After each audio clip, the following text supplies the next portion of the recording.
Ya, ini di papan tulis saya buat semacam bagannya ya, mind mappingnya, biar mudah kita memahami muhadharah ataupun perkuliahan kita di hari ini, pekan ketiga ya, pertemuan ketiga. Nanti yang akan kita bahas adalah ini, ya. Ini di daftar isinya. Yang pertama adalah mabahis al-ahkam fi ilmi al-usul al-fiqih, ya. Kemudian nanti ada 4, ya.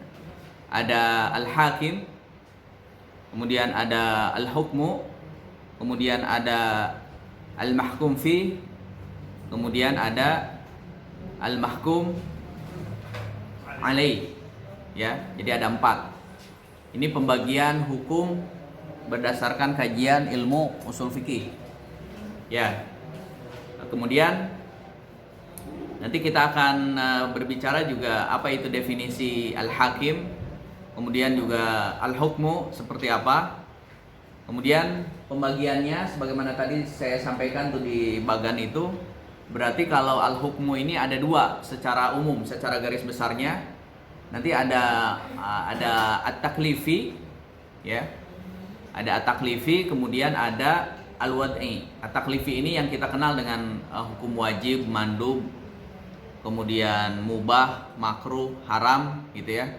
Kemudian ada wad'i. Wad'i ini adalah bisa jadi sebab, bisa jadi syarat, bisa jadi penghalang. Al-mani ini penghalang, atau kaitannya dengan nanti rukhsah wal azimah. Kemudian kaitannya dengan suatu hukum itu sah ataupun tidak sah, batal, gitu ya. Nah, ini kita akan masuk di pembahasan kaitannya dengan hukum, ya. Nah, kemudian kita juga nanti akan berbicara al-mukallaf. Jadi yang kedua ini semuanya kita berbicara mukallaf. Al-mahkum fi ini berbicara perbuatan mukallaf, gitu. Fi'lu al-mukallaf itu al-mahkum fi. Kalau al-mahkum alaih itu berbicara mukallafnya, gitu ya. Jadi kalau al-mahkum fi berbicara pekerjaannya, perbuatannya. Kalau al-mahkum alaih itu adalah pelakunya, ya, pelakunya atau mukallafnya, ya. Nah, kemudian yang terakhir, yang keenam, kita akan juga membahas lebih detail, ya, lebih detail lagi maqasid syariah. Sebenarnya kemarin di pertemuan yang kedua sudah disinggung sedikit terkait dengan ad-daruriyah al-khamsah, ya. Tapi maqasid syariah ini lebih detailnya lagi akan disampaikan sekarang. Jadi maqasid syariah ini ada 3. Nanti ada ad-daruriyah al-khamsah, ya, diantaranya adalah hifzul mal, hifzul din, hifzul akal, hifzul nasl atau hifzul nasab, gitu ya. Kemudian ada yang namanya al-hajiyat. Al-hajiyat ini berarti hajat-hajat manusia, ya, hajat-hajat kita sebagai manusia. Kemudian ada tahsiniyat. Tahsiniyat itu berarti asal kata dari hasan, ya, tahsiniyat. Nah, ini yang akan kita sama-sama bahas, ya. Jadi ada kurang lebih 6 poin, ya, sebenarnya 7 poin, ya, bisa 8 poin, tapi saya ringkas menjadi kurang lebih 6 poin, ya. Nah,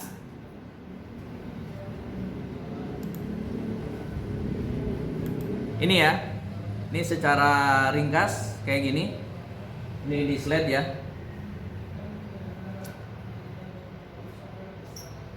Ya, ini file ini juga sudah saya upload, ya, di Google Classroom. Jadi ini boleh sekarang mencatat keterangan-keterangannya aja, tetapi secara filenya ini sudah saya kirim sudah saya upload di Google Classroom. Jadi nanti tinggal download, ya. Nah, ini ada al-hakim. Al-hakim ini berarti huwa man sadara anhu al-hukm. Berarti sumber hukum. Ya, sumber hukum ini adalah al-hakim. Kemudian al-hukmu ma sadara minal hakim dalan ala iradatihi fi fi'li al-mukallaf. Berarti ini adalah hukum yang bersumber dari sumber hukum, Al-mahkum fi tadi sudah saya jelaskan, huwa fi'lu al-mukallaf alladhi ta'allaq al-hukmu bihi. Al-mahkum alaih al-mukallaf alladhi ta'allaq al-hukmu bi fi'lihi. Gitu ya. Nah, ini secara umum.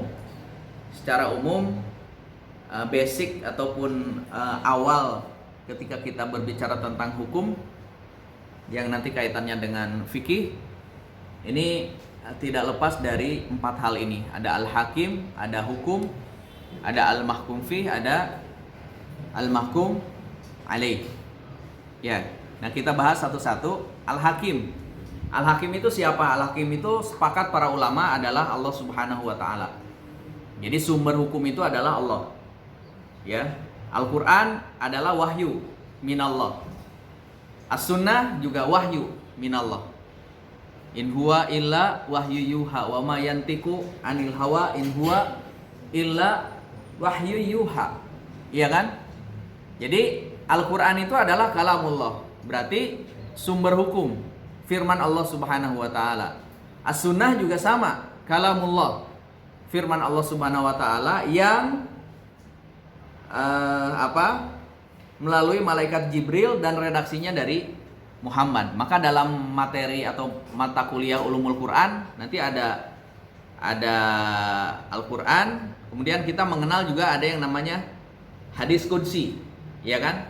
Kita juga mengenal namanya hadis qudsi. Hadis qudsi itu adalah redaksi wahyu dari Allah Subhanahu wa taala, dan redaksinya juga bisa jadi dari Allah Subhanahu wa taala. Itu yang kita kenal dengan hadis qudsi. Makanya beda hadis biasa ya dengan hadis qudsi, membedakan adalah nanti di redaksinya itu qallallahu ta'ala gitu ya.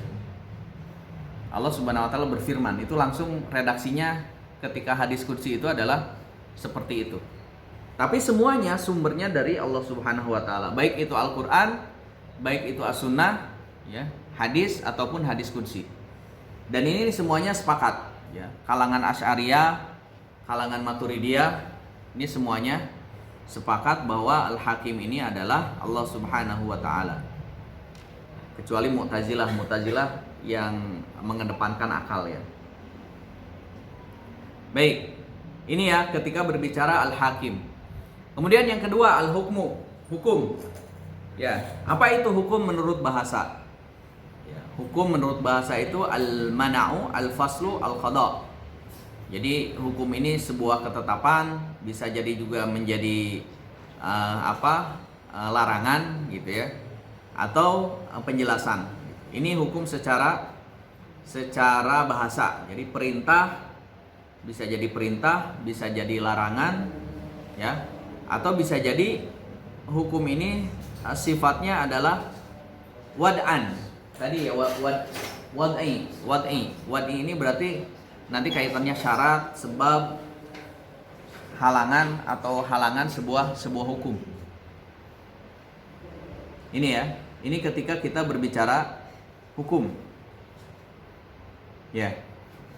Jadi hukum ini secara syar'i atau secara istilah khitab asy-syari' al-muta'alliq bi af'al al-mukallifin talaban aw takhyiran aw wad'an. Tadi ada perintah, larangan, pilihan, ataupun wad'an. Wad'an ini tadi yang sifatnya ada sebab, ada syarat, dan seterusnya. Ya.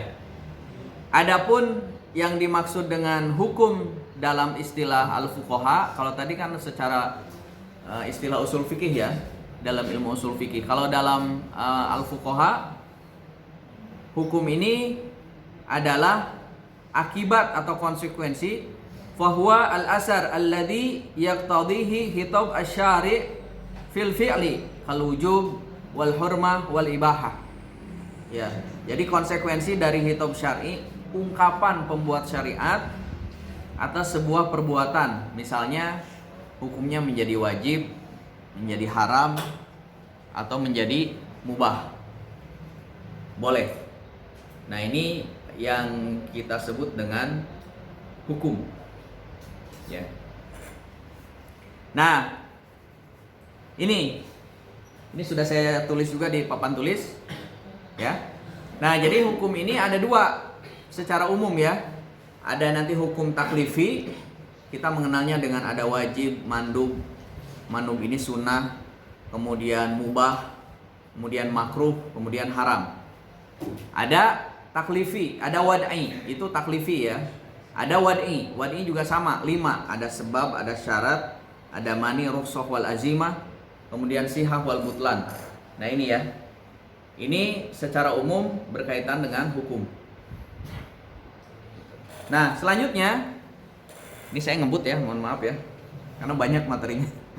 Nah, hukum taklifi ya, supaya juga nanti ada space untuk tanya jawab ya.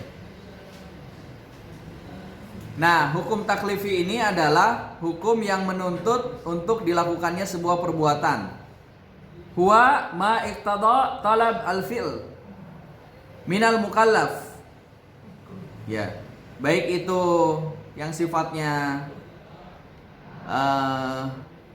ditinggalkan ya, harus dilakukan, fi'il berarti perintah, atau ditinggalkan, kafahu an fi'lihi, au takhyir, atau memilih baina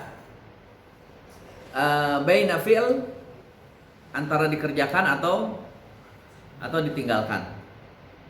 Ya, ini yang dimaksud dengan taklifi. Taklifi itu hanya 3, berarti perintah harus dikerjakan, larangan harus ditinggalkan, atau yang sifatnya pilihan antara keduanya, baik itu dikerjakan atau harus ditinggalkan gitu. Contoh, ini saya kasih contoh. Misalkan ini hukum taklifinya bentuknya adalah tolab fi'il, perintah. Hud min amwalihim shadaqatan. Hud ini kan bentuknya adalah fi'il amr, perintah. Hud, ambillah min amwalihim, dari harta-harta mereka, shadaqatan, zakat. Gitu ya. Nah, kalau misalkan yang sifatnya larangan, tolab al-kaf berarti larangan atau menjauhi, stop gitu ya. Contohnya misalkan la yashar qaumun min qaumin, janganlah kalian saling mencela ya, menghina, menggunjing antara satu kaum dengan kaum yang lain. Atau ayat yang lain, wala taqrabuz zina, janganlah kalian mendekati perbuatan zina. Nah ini tolab al-kaf, jadi permintaan untuk menghindarinya atau untuk menjauhinya. Nah kemudian yang ketiga, ini contoh misalkan pilihan, takhyir, antara dikerjakan atau tidak dikerjakan, dijauhi. Wa idza halaltum fastadu, atau fa idza qadaitis shalah fantashiru fil ard. Nah ini sifatnya pilihan dalam kaidah usul fikih. Ya, walaupun dalam redaksi ayatnya adalah dalam bentuk perintah, tapi kesimpulannya tidak menjadi wajib harus dikerjakan, tapi sifatnya pilihan. Ini intinya ada ya dalam kaidah usul fikih, ada kaitannya dengan pilihan. Ya, misalkan yang apabila kalian telah selesai melaksanakan sholat Jumat, ya, ini kan kaitannya dengan sholat Jumat ya. Fantasiru fil ard, maka silahkan bersegera melakukan aktivitas yang lain. Nah, aktivitas yang lain itu kan banyak, artinya pilihan. Silahkan, yang tadinya bekerja berarti bekerja lagi, yang jualan berarti berjualan lagi, gitu ya. Kemudian yang tadinya punya aktivitas di rumah berarti ke rumah lagi, artinya itu pilihan. Baik. Ini ya kaitannya dengan hukum at-taklifi.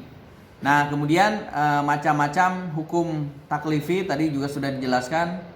Ada wajib, ada mandub, mandub ini sunnah.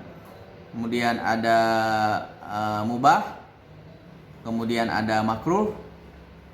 Kemudian ada haram. Ya. Nah, insya Allah ini sudah paham semua ya. Misalkan ini wajib. Wajib ini adalah berarti apa yang diminta oleh syariat kepada mukallaf untuk mengerjakannya, harus mengerjakannya, ya harus mengerjakannya. Dan kita mengenal kalau dulu kalau dikerjakan mendapat pahala, kalau ditinggalkan berdosa kan, itu wajib. Bahasa simpelnya begitu, gitu. Misalkan kutiba alaikumus syiyam, diwajibkan atas kamu untuk melakukan ibadah puasa di bulan Ramadan, wajib. Berarti ketika tidak melakukannya ada konsekuensi di situ, karena ini adalah hukumnya wajib. Nah, di dalam kajian ilmu usul fikih, wajib ini juga bermacam-macam ternyata ya. Ada wajib dari sisi waktu pelaksanaannya. Misalkan zuhur ini sholat zuhur, sholat kan waktu ya, berkaitan dengan waktu. Berarti dia wajib sholat zuhur itu ketika sudah sholat azan, terdengar ada azan zuhur. Kalau sekarang belum masuk waktu ya belum wajib gitu. Atau misalkan biadaihi ila wajib aini wa wajib kifai gitu kan, wajib ain atau fardu ain atau fardu kifayah gitu ya. Seperti membaca Al-Quran atau belajar Al-Quran menjadi wajib bagi semua gitu. Tetapi kalau mengajarkan Al-Quran tidak wajib bagi semua, fardu kifayah, hanya sebagian. Jadi ketika sebagian sudah melakukannya, kewajiban tersebut mengajarkan Al-Quran, maka sebagian yang lain menjadi gugur ya. Yang kita kenal dengan ada fardu ain, ada fardu kifayah ya. Kalau ini bahasanya adalah wajib aini wa wajib kifai. Ini istilahnya begitu ya kalau di sini. Tapi itu sama aja ya, fardu ain atau fardu kifayah. Kemudian yang ketiga, ini kaitannya dengan wajib juga dari sisi mikdar. Mikdar ini berarti takaran. Ya, misalkan zakat fitrah berapa? Kewajiban membayar zakat fitrah, so'an min tamrin atau so'an min syairin. Gitu kan? Itu dalam hadisnya, satu so' gandum atau satu so' kurma atau satu so' syair gandum. Dikonversi satu so' itu berapa? Konversi satu so' itu ternyata kurang lebih 4 mud. Berapa 4 mud itu? Konversi sekarang kurang lebih kalau diliterkan kurang lebih 2,5 liter gitu. Atau berapa? 2,5 kilo gitu. Atau dikonversi dengan uang berapa? Tinggal harganya aja berapa. Kayak gitu ya. Ini mikdar. Atau misalkan mikdar ini kaitannya dengan zakat. Misalkan zakat harta secara umum kan 2,5% gitu ya. Kalau zakat pertanian tergantung penyiramannya sendiri atau air hujan. Nanti ada berlaku 5%, 10%. Terus zakat hadiah rikaz ya, itu 20%. Nah, ini mikdar ya. Nah, kemudian yang selanjutnya wajib juga ada wajib muayyan, ada wajib mukhayyar. Gitu ya. Ada yang sifatnya mutlak, ada yang sifatnya pilihan. Nah, ini semua pembahasan kaitannya dengan wajib. Oke, lanjut ya. Mandub. Nah, mandub ini adalah ghaira hatmin. Kalau tadi hatman, kalau tadi ya harus dilakukan. Kalau sunnah enggak, ghaira hatmin ya.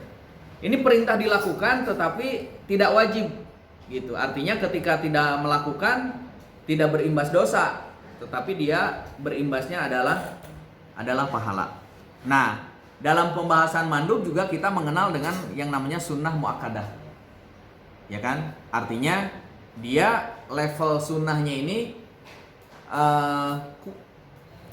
level kedua dari wajib, tetapi ada penekanan tersendiri sehingga ada kata-kata muakkadah, sunnah yang sangat dianjurkan kayak gitu, kurang lebih begitu bahasa Indonesianya. Kemudian ada yang namanya sunnah zaidah atau nafilah, yang kita kenal dengan nafilah. Atau ada juga mustahab, lebih kepada adab atau fadilah. Gitu. Misalkan disunahkan sebelum membaca Al-Quran kita berwudu dulu. Nah, ini masuk sunnah yang ketiga. Artinya ketika seseorang tidak punya wudu, apakah sah membaca Qur'annya? Tetap sah. Apakah boleh membaca Quran? Boleh. Karena ini bukan wajib, tapi masuknya adalah sunnah. Adab. Ketika mau belajar menuntut ilmu, kita berwudu terlebih dahulu. Ini sunnah. Gitu. Ya. Nah, ini adalah contoh-contoh berkaitan dengan sunnah. Ada 3 ya, ada sunnah muakkadah, ada sunnah zaidah atau nafilah, ada sunnah yang sifatnya adab atau fadilah, ya, keutamaan. Baik ya. Yang ketiga, haram. Ya. Jadi haram ini haram yang sifatnya dia dari sisi zatnya haram gitu ya. Misalkan hurimat alaikum al-maitatu wad-damu walahmul hinzir. Jadi jenis barang ataupun nafsah tersebut adalah haram. Bangkai, darah, daging babi, itu memang haram. Atau yang kedua, haram ini perbuatannya. Anil fi'li, misalkan wala taqrabuz zina. Jadi perbuatan, semua perbuatan yang mendekati zina itu haram. Makanya ini dapat kesimpulan kenapa pacaran itu haram, karena dia perbuatan yang mendekati kepada perzinahan. Itu. Ini berbicara perbuatan. Terus yang ketiga ini adalah al-ijtinab, menjauhi. Innamal khamru wal maisir wal ansab wal azlam rijsum min amali syaitan fajtan. Nah, yang selanjutnya adalah makruh. Ya. Makruh ini tadi kalau haram berarti harus dijauhi. Kalau makruh, perintah larangan tetapi tidak mutlak untuk menjauhinya. Ghaira hatmin. Ya. Tidak mutlak. Misalkan, ya ayyuhalladzina amanu la tas'alu an asya'in in tubdalakum tasukkum. Wahai orang-orang yang beriman, janganlah kalian banyak bertanya, ya, yang itu akan membuat kalian sulit, gitu. Makruh, tapi bukan berarti haram, gitu ya. Jadi sesuatu yang dibenci, makruh itu karoha, sesuatu yang dibenci, ya. Oke, insyaallah sudah paham lah terkait makruh. Nah, kemudian yang selanjutnya adalah al-ibahah. Al-ibahah ini berarti mubah, boleh, gitu ya. Fa in khiftum alla yuqima hududallah fala junaha alaihima fima iftadat bih, gitu. Atau yang ini sifatnya kalau mubah ini berarti boleh, gitu ya. Boleh.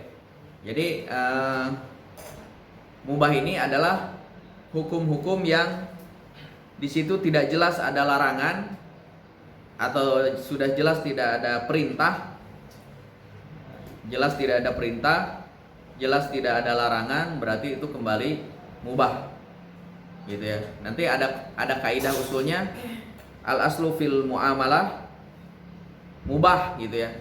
Jadi asal dalam muamalah itu boleh. Illa madalla dalilu ala khilafihi, kecuali ada dalil yang melarangnya. Jadi dalam muamalah itu konsepnya semua boleh. Selama tidak ada larangan berarti boleh. Kebalikannya kalau dalam ibadah, al aslu fil ibadah haram. Jadi semua bentuk ibadah itu awalnya haram. Illa madalla dalilu ala amrihi, kecuali ada perintah. Jadi kalau ada perintah baru itu masuk kategori ibadah. Kalau tidak ada perintah, berarti kita tidak boleh melakukan ibadah apapun kecuali ada perintah. Itu bedanya ya. Bedanya antara ibadah dengan muamalah.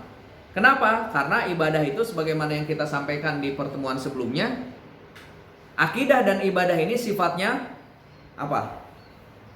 Sawabit, ya kan? Kemarin kan sudah dijelaskan di pertemuan kedua, ada sawabit, ada apa? Satu lagi, mutaghayyirat, ya kan? Nah, ibadah itu sifatnya sawabit. Gitu. Ibadah itu sawabit. Maka kaitannya kalau berbicara akidah atau ibadah itu sawabit. Makanya kalau berbicara di sini terus bid'ah masuknya kemana? Di hukum-hukum ini. Nggak ada sebenarnya kan? Mana? Ada nggak hukum bid'ah? Nggak ada. Hukum itu ada taklifi sama wadi aja. Bid'ah di mana bid'ah?